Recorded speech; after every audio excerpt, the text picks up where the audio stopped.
Black holes. You've seen plenty of them in sci-fi movies and TV shows, but what even are they? Okay, so first off, before we even talk about black holes, we have to talk about gravity and spacetime.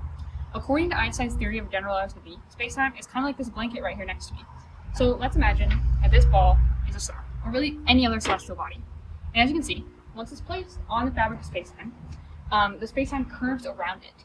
This is exactly what Einstein described as gravity, rather than a push and pull force that Newton described and that you're probably familiar with. Gravity is instead explained as the force that comes from the curvature of spacetime, and objects essentially falling into other objects. If we take another ball, you can see this exact effect. This other ball, can be another celestial body. We place it on here, it falls into the original ball. That is exactly what gravity does. It curves spacetime, and because of that curvature, things fall into each other.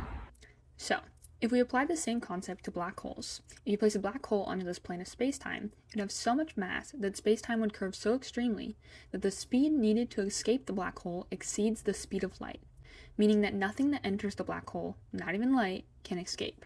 A black hole is supposed to look like this. While technically they are invisible because the light that reaches it cannot escape and travel back to our eyes, we're able to see the light around it.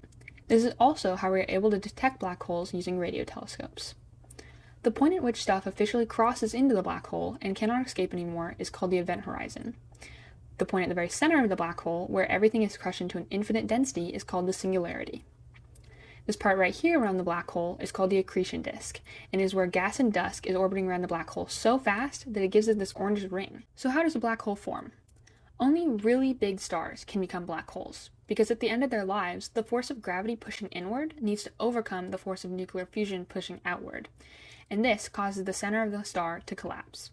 This collapse creates a black hole in the center, and the rest of the star goes supernova and is shot out into the universe.